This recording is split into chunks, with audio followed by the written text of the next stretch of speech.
Da-da-da-da-da-da. Hey, human geography people. This is Mr. Brown telling you all about the basics of AP Human Geography. We're doing it. We're learning stuff. Life happens. Here we go. Human Geography Basics. So this class is all about maps. We're going to see all kinds of maps. And today's lesson is maps. There you go. So let me just make sure this thing clicks, and it's happened. So this is a map of the world as circa, 1700s. And as you can see, they didn't really know what was out there. There was this whole, age of discovery where the world was finally getting interconnected. And when people got to the Americas, they're like, okay, we got to get back to Europe, and how are we going to know where we're going? So they got to make a whole bunch of maps. And that's why for hundreds of years, map making was a big deal. People wanted to know how to get to these far off countries, how to interact with the rest of the world. And that's where cartographers came from. There's people that were just professional map creators. And that's a whole science that kind of today is thrown out of the window because now we've got satellites and we just take pictures of the world and they're super accurate and we've got GPS and all this. But in the past, it was a challenge. And let's look at some of the mistakes they made in this map from the past. They thought Antarctica was massive. It's not. They thought Antarctica ate Australia over there. That's kind of funny. California and Alaska are some kind of big blob, which is wacky.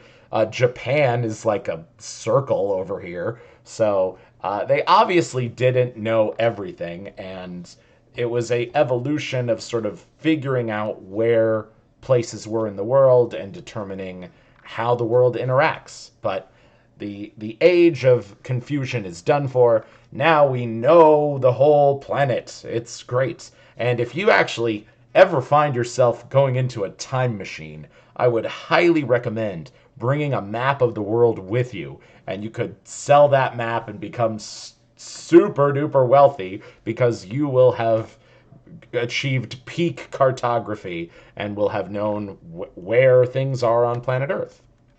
All right, so here's our questions today. Why is geography important? What is or isn't shown on maps? What information is best to see through maps? And then the differences between political, physical, dot, chloroplath, and talking about isolines. We're doing all that today.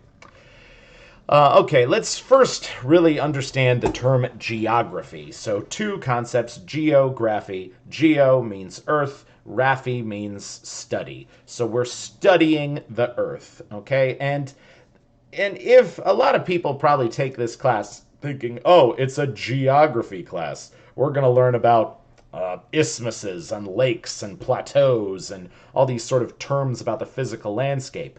But there's two styles of geography. There's physical geography, and we're honestly not going to cover that a lot in this course. There are times when it's important to know, but we're passing on it for the most part. The other parts of geography is where do the people live? What are the people doing? How are the people interacting? What are the people selling? How do the people feel about the people next door to them? That is the human geography. So more than anything, this is like an anthropology or sociology class. We're studying people, and we're studying how people interact on planet Earth. Boom. Oh, that was such a great summary of this course. I really should have written that down. But yeah, so human activities. And the other big concept we'll see a lot in this course is distribution, the act of sharing something out among a number of recipients, spreading it out over an area. So you're going to see the word distribution a lot, and I think a lot of kids get a little tricked out on this. But distribution is giving out, dealing out, handing out, dispensing, spreading, and obviously humans are now spread. They are distributed, hey, all over planet Earth. And we'll talk about how they got to all these places for sure. Okay, so now we're going into types of maps. So the first kind of map you got to know is political maps. And political maps are probably the most common kind of maps you'll see. They show borders between politically defined areas. So our political map of the United States has the borders of all the United States. But we are one United States country. So all these countries in the world on the other map there, we only see the division where there are country borders, not necessarily state borders, as in the United States. Also highlighting bodies of water. It's almost like water is its own country. It's, this one big entity. So, yep, this is the political world map, okay? There it is. All the countries in the world. Yeah, they even got South Sudan in there. So this is an updated one. Okay, then we get physical maps. And yeah, this is the physical geography I mentioned earlier. So it shows terrain features of a location, typically doesn't care about borders. I got the physical world map down there. You have no idea where country borders are. Um, but yeah, this one we still do separate Canada and Mexico from us. But it's a physical map of the United States. You see the rivers, the mountains, the lakes. There you go. And something we'll actually get into later in this class is that there will become a question of who owns the ocean. Like in those political maps I showed you before, like they considered the ocean its own separate thing, but there's actually a lot of underwater resources, and it's becoming more and more an issue in our world today of who owns the ocean. So we'll get into that later. All right, here's the physical map of planet Earth. You have no idea where the borders are. It's just mountains and all that. So yeah, look under the water here. Look at that crystal clear water. But there's like, gold and oil. So it's always oil, but there's stuff on at the ocean floor that people want to tap for money. Okay, so topographical and contour maps. These come up a lot on the test, kids. Got to know this stuff. Like, if there's one slide that kids always get mad at me for, it's I didn't explain this one enough. So let's really deep dive into it. When I was very briefly in the United States Army, they taught me a lot about how to read these contour maps because the United States military has got cartography maps to like get localized maps on almost every spot on planet Earth. I mean, the American military is just being prepared. If we need a map of Malawi, we got maps of Malawi, and these topographical maps always look the same way. You're at a bird's eye view. Pretend you're a satellite looking down on planet Earth, and if you're looking down on planet Earth, it would be really hard for you to know what parts are like low and what parts are high. If you're totally looking down on a mountain, how do you know where the mountain's highest point is? And that's where topographical maps really come into play. What they do is they create these lines, and they're always elevation lines that show the same elevation across the entire line. And usually mountains kind of, are these kind of, they go up and up and up in a big kind of circular ring, and that's what you'll typically see in contour maps. Often these are used by the military because the military wants to like take the high ground, go to the top of the contour. Yeah, and these lines here on topographical maps are known as isolines, and they connect showing the same feature, usually showing the same elevation. So let me really analyze some of these maps, because you're going to have to analyze these maps on my tests. So let's jump on into it. So this is a topographical map of Mount Charleston. I was hiking this area not super long ago. And what you can see here is all these lines show you every time the mountain gets steeper and steeper and steeper. And right here at Charleston Peak, there's a whole bunch of lines right together because Charleston is like really like a tight peak near the top. And so when these people are walking up these lines, they're getting higher and higher and higher on the mountain. And I think there's not really a lot of numbers shown on here, but typically you will see the elevation. Yeah, it's shown on the next one. But one thing I want you all to notice is, do these lines ever intersect each other? And the answer is they never will. Look around this whole map. You'll never find a part where any of these lines go over each other because they're showing you the same elevation. So they have no reason to go over each other. And like this part right here, this mountain is obviously getting steeper and steeper and steeper and going to its own little mountain peak. So that's cool. All right, here's a map of, wow, look, Shenzhen destroyed. So this is some kind of military map where they're showing you all these hills. So like this is 1,100 feet, this line, and this line just goes around, around, around, and all the way over here, so it's still 1,100 feet. So this is probably a hill, this is probably a hill, but this right down here is a valley, and I guess there was a little city here that I guess is under attack or something.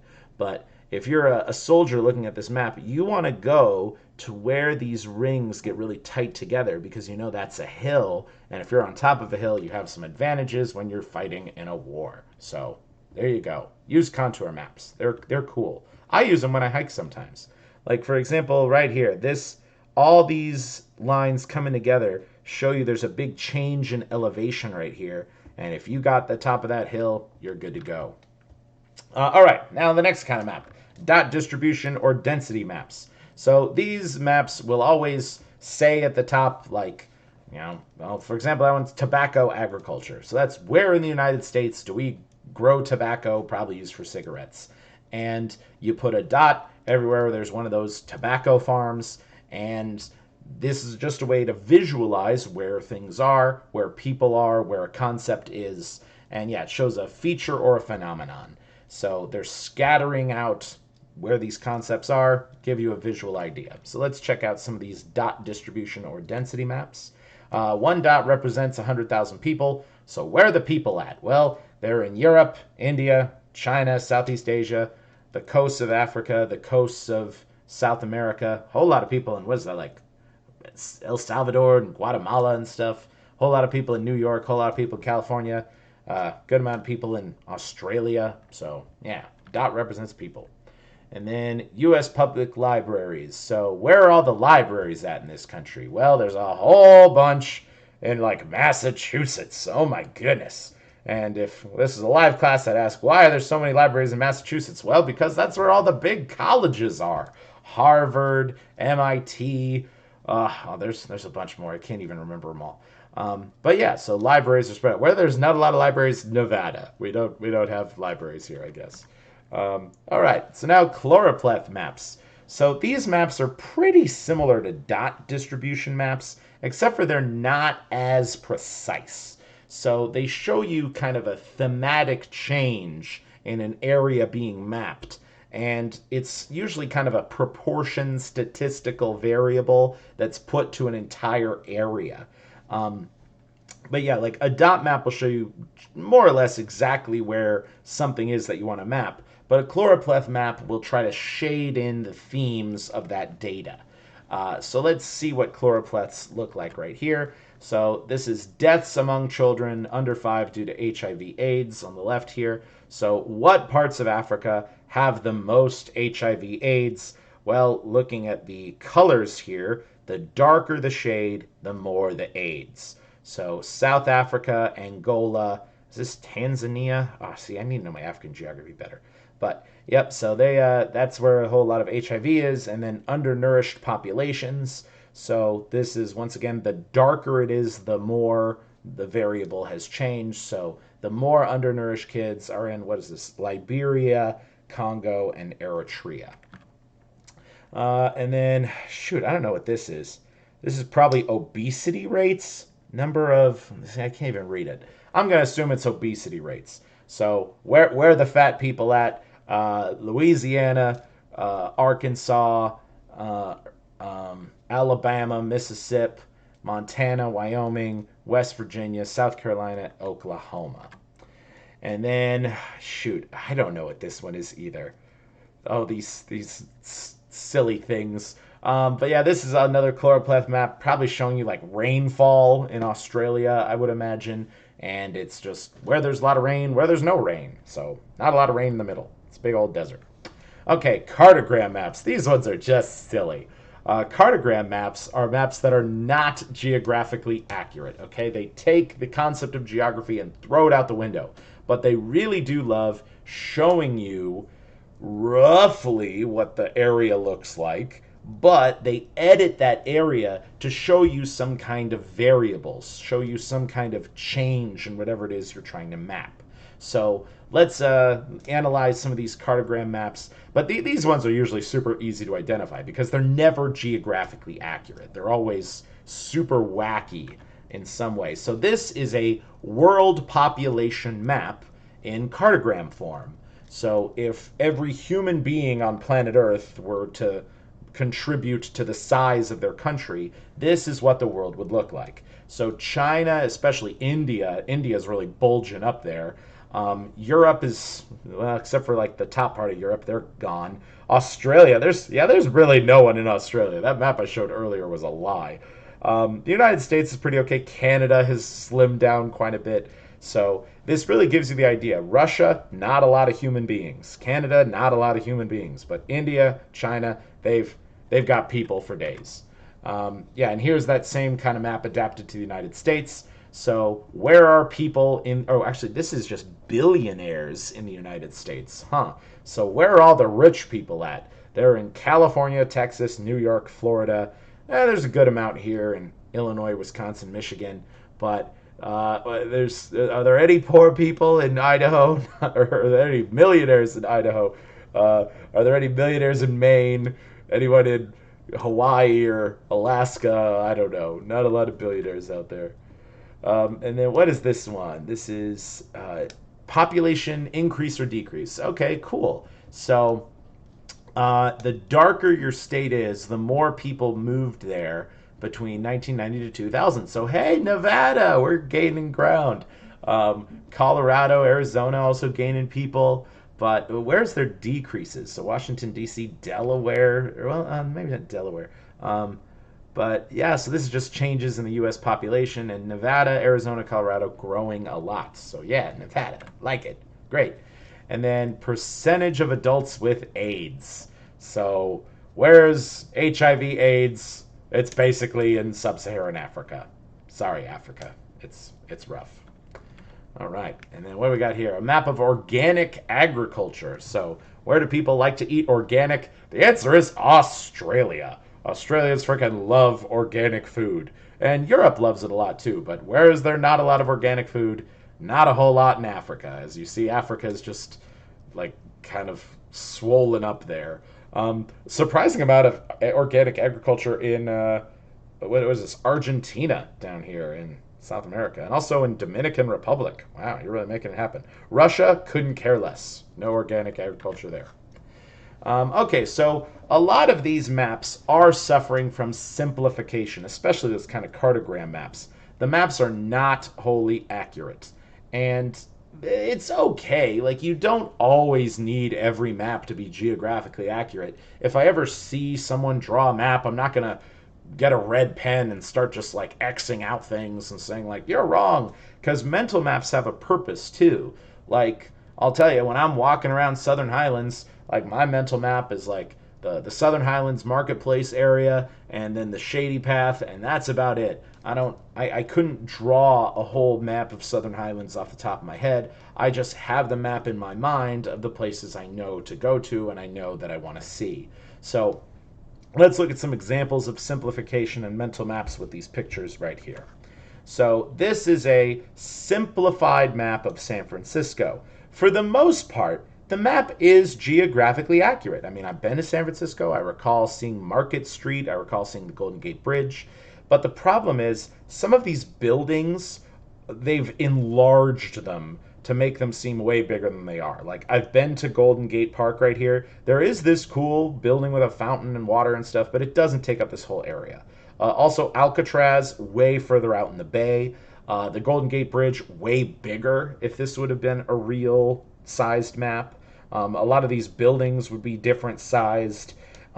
So yeah, this is a good map for getting around San Francisco. But is this map completely accurate with the size proportions as things are drawn on it? It's absolutely not accurate. But that's okay. And that's why it's considered a simplified map. Here's a better example. This is a tourist map of San Diego, my hometown. And, you know, they've got like Optimus Prime walking through the bay right here. I don't know why. They've got a plane that's landing on Coronado Island, and then a dude is as big as the plane. They've got this tiny helicopter hauling stuff over here. They've got some of the freeways, but there's more freeways than just this. So I'm not entirely sure the purpose of this map, but I think it's just trying to show off some of the things San Diego has. And if anyone tried to use this map as a way of getting around San Diego, they'd be like, where's Optimus Prime? And there's no Optimus Prime in the water. Okay, so here's a board game that's a map of the United States. And is this map historically accurate? Absolutely not. Or historically or geographically accurate. Well, it's probably historically accurate. But I think this map is showing you all the national parks in the United States.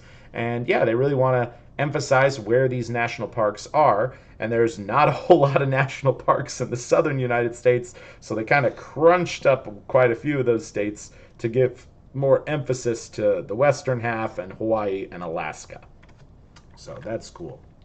Okay, and then yeah, this is also a simplified map of the Las Vegas metropolitan area. We've got most of the freeways in there. We've got the major streets, but we don't have all the minor streets. And also, this map is old.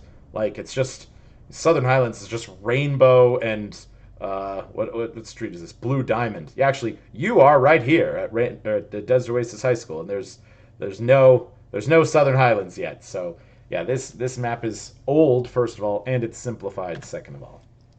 All right, now let's talk about the concept of induction. So with those simplified maps, with Cartogram Maps, with Chloroplath Maps, geographers have to make reasonable assumptions about an area. They've got to estimate. And I'll tell you, every single Chloroplath map I can think of is a victim of induction. You just sort of take a measurement and apply it to a whole area. Here's a good example of induction. So the Las Vegas Valley, temperatures tend to be cooler in Summerlin, Henderson, and Southern Highlands. We're closer to the mountains, okay? The mountain, like I don't know, shades us and allows for more wind to come through. So the temperatures tend to be a little bit better in these parts of town. But the vast majority of how the weather is reported in Las Vegas, it's reported by the weather station at the McCarran Airport, and the airport's in the middle of our valley. The middle of our valley is pretty hot. So a lot of times when people say, what's the weather in Las Vegas today? They'll be like, oh, it's 110 degrees. Well, they took that measurement in McCarran Airport, and there's very good possibility that the weather will be nicer in other parts of town. But for the most part, we do this induction where we say, oh, McCarran Airport says it's 110 degrees. All of Las Vegas is 110 degrees. And yeah, that's not the case. But in map making, we do that stuff all the time. So world median ages, yeah, so this is the average age of these parts of the world. Are there people in the United States who are not 37 years old, 0.6? And if you look at individual parts of the United States, would the median age change? Of course it would. And yeah, this is rainfall in the United States. Precipitation, 0, less than 1. So yeah, California must have really not had a lot of rain in August of 2012. But for them to say they knew exactly where every raindrop fell, like there was probably like one raindrop that fell in this part of Oregon right here, and they just, didn't measure it. They made the reasonable induction. And what is this? Obesity in the United States. Yeah, so these are also done by county tracts. So it's reasonable to say that there might be some parts of these maps that are showing you like, what is this? Is this basically the entire state of Louisiana is all obese? There might be one town in Louisiana where there's a whole bunch of really healthy people, and they're not represented on that map. So the concept of induction sort of shows you the weaknesses in map making, and that's what you got to know from this. All right, so yeah, the world median age. Look at where. So where are people young on planet Earth today? There's a whole lot of young people in sub-Saharan Africa. And where are people old? I'm looking at you, Germany, and I'm especially looking at you, Japan. Japan, so old. All right, what do we got here? Rainfall. So yeah, in August, there was a whole lot of rain in the east coast of the United States and almost no rain in the west coast. That's rough. There's actually some rain in Nevada. That's kind of cool, in Arizona. And what do we got here? Obesity. Yep, it's the southern states. That's where the fatties are. Sorry, southern states. It's just the reality.